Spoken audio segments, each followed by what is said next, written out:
after the diffuse illumination, the next component of illumination that we will look at is specular illumination. There are matte surfaces and there are shiny surfaces. So how do you characterize the reflection that happens from shiny surfaces?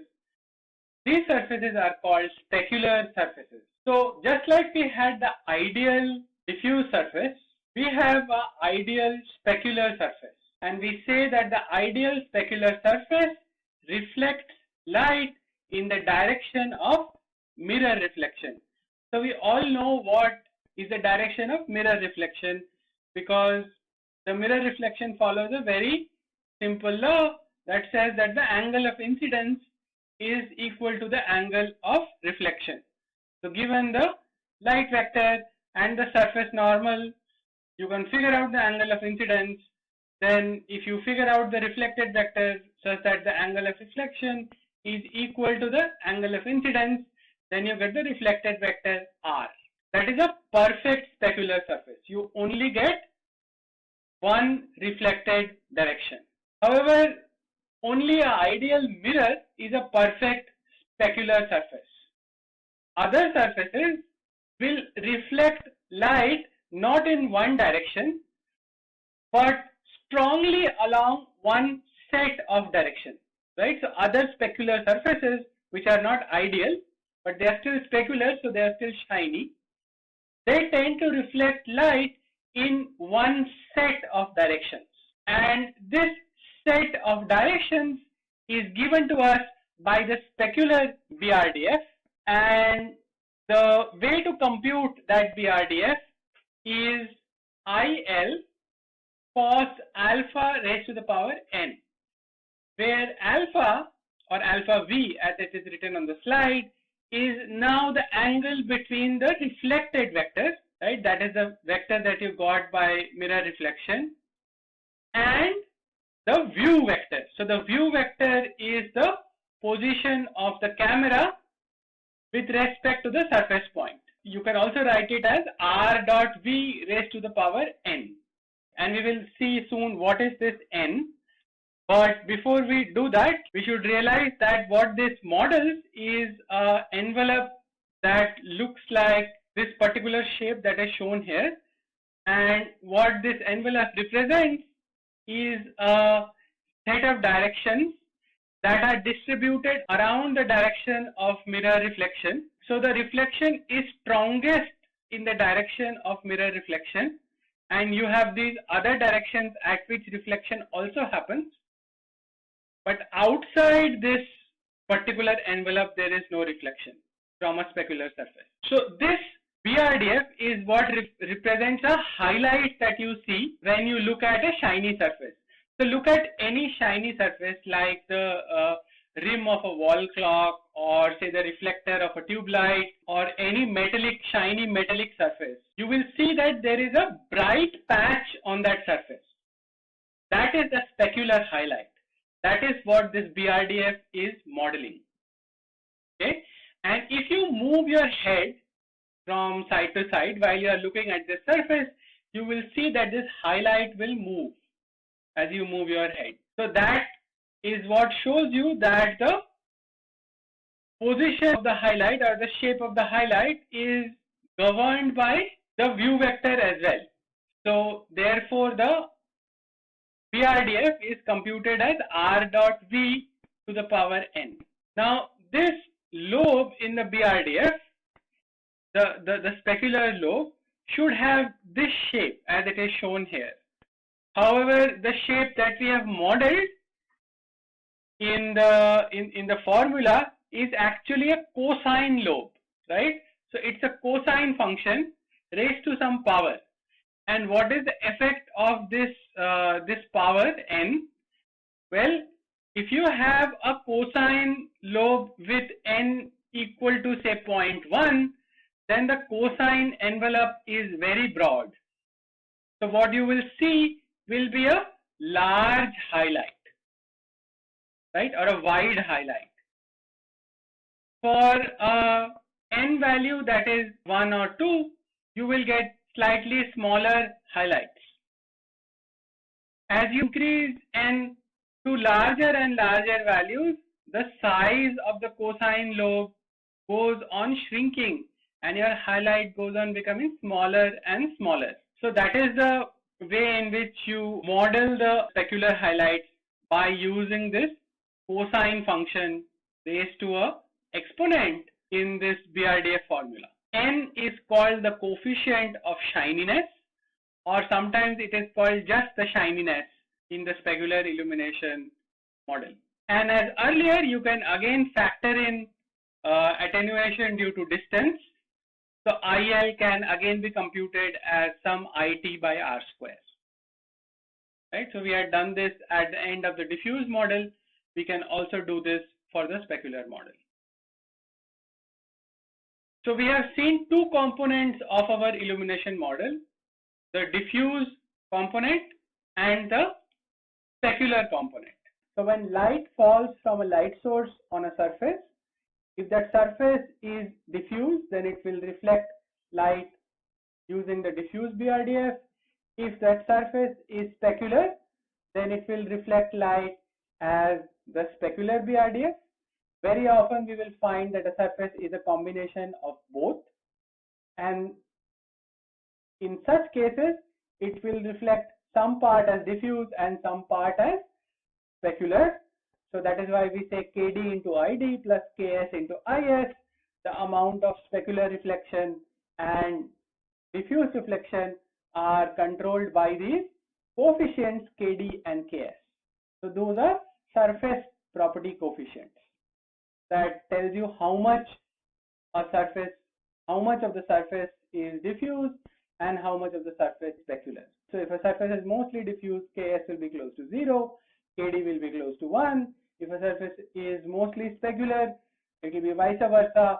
If there is, it is diffuse but it has a strong specular component, you might get some other value. So far the diffuse and the specular component both have been treated as parts of direct illumination. So we have been saying that light arrives from the light source to the surface point. But when we started our discussion of rendering, we said that light transfer or illumination transfer can happen in the scene via two primary modalities. You can have direct illumination and you can have indirect illumination. So what about indirect illumination? Why can't light fall on a diffuse surface, bounce up from it to another diffuse surface and then reach the camera, or from a diffuse surface to a specular surface and then reach the camera?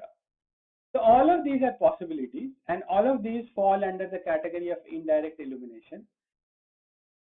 But neither of these is modeled in the Phong model, and they are all replaced by a constant illumination term that is just considered to exist everywhere in your scene, and this component of illumination is called ambient illumination.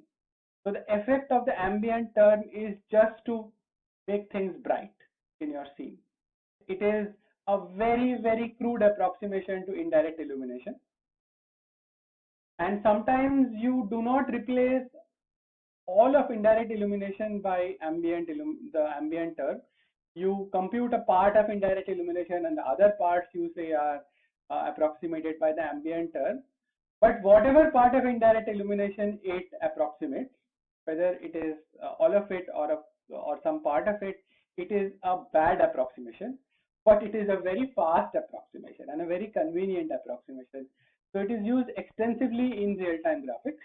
Earlier versions of OpenGL, where the light computations were in the fixed function pipeline and you could not program it, the ambient component was all you had access to. Now you have to code up the illumination model into shaders, and what we will code up for the Phong illumination model will be the ambient component to represent all sort of indirect illumination. So a surface might finally be rendered as this, and it is made up of the ambient component, the diffuse component, and the specular component. So you can see that the ambient component is constant everywhere, whereas the diffuse component depends upon the surface normal, right? So it sort of gives you an idea of shape. So you can see the shadow in these parts.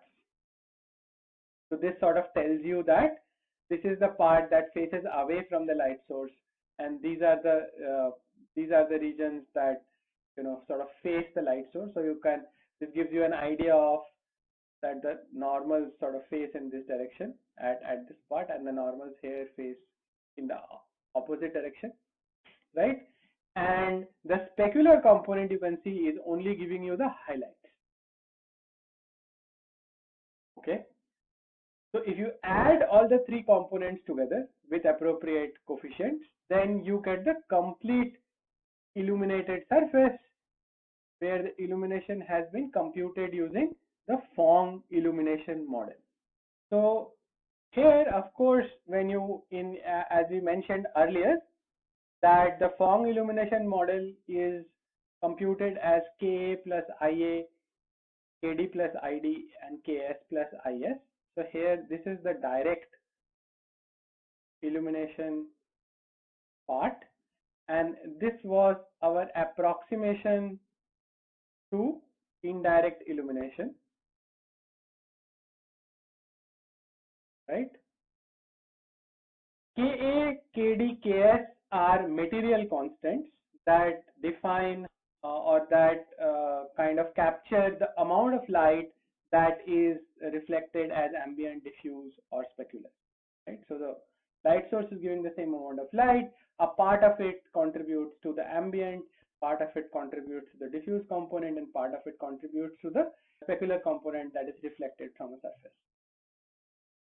And we do this computation separately in all three channels of the color space that we use. So we tend to use the RGB color space. So we say that a light source has some red component, some green component, some blue component. The surfaces have the Ka, Kd, Ks coefficients also in these three components. So we do the lighting computation in all these three channels independently. And the end result is that we get a color that is again a RGB triplet. Okay. So now it is okay to say that it is color that is a measure of illumination. Later in an advanced course, you will see that it is actually radiance that we are representing as this RGB triplet. There can be a slight modification that you can do to the Phong illumination model, and that is known as the Blin-Phong illumination model. And here the diffuse and the ambient components really do not change. What changes is the specular computation. So instead of computing the specular part as R dot V raised to the power n, we use what we know as the half vector. So the half vector H is the vector that bisects the angle between the light vector and the view vectors. Okay, so that is the vector H. And now instead of computing the specular model as R dot V to the power n, we compute it as H dot n to the power n. Of course, now the angle has changed. So earlier the angle was alpha V. Now the angle is phi between the half vector and the surface normal. And by doing some simple computation, you can see that alpha V is 2 times phi. The Blin-Phong model is a slightly better approximation of the specular lobe than the Phong model.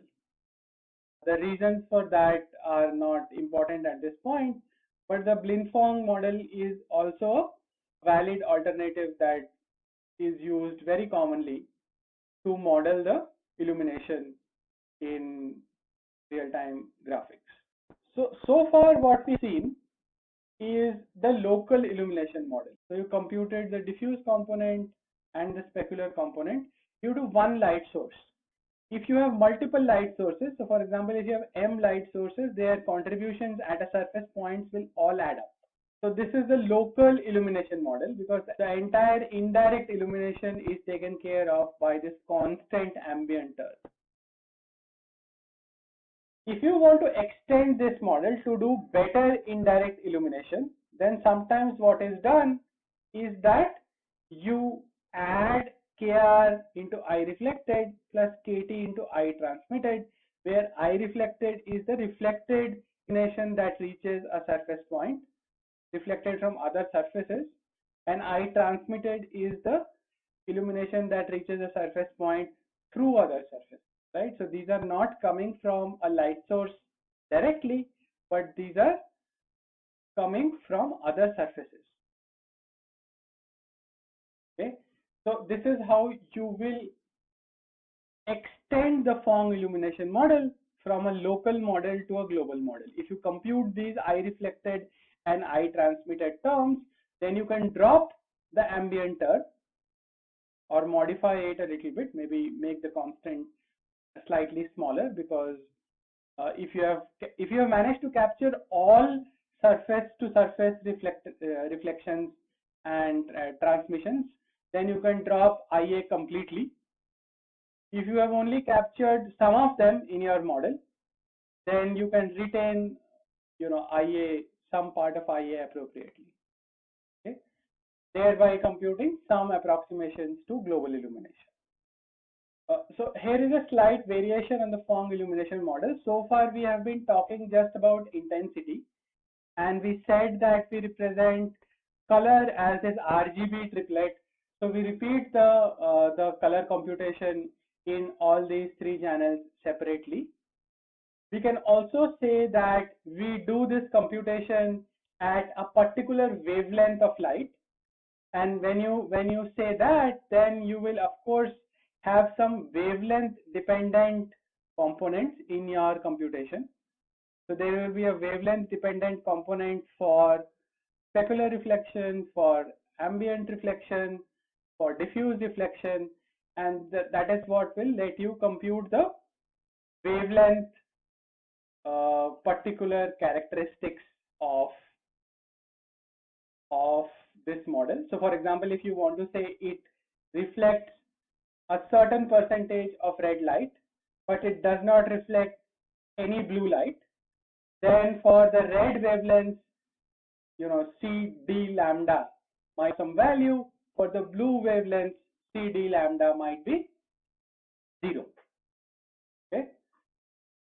You can also reason about shadows in this model by computing what is known as a shadow variable. So Si is a variable that might be 0 for a given light source at any point, if that light source is not visible to that point, right? So that light source is occluded to a surface point, then Si will go to 0, and there will be no contribution from that light source to that surface point.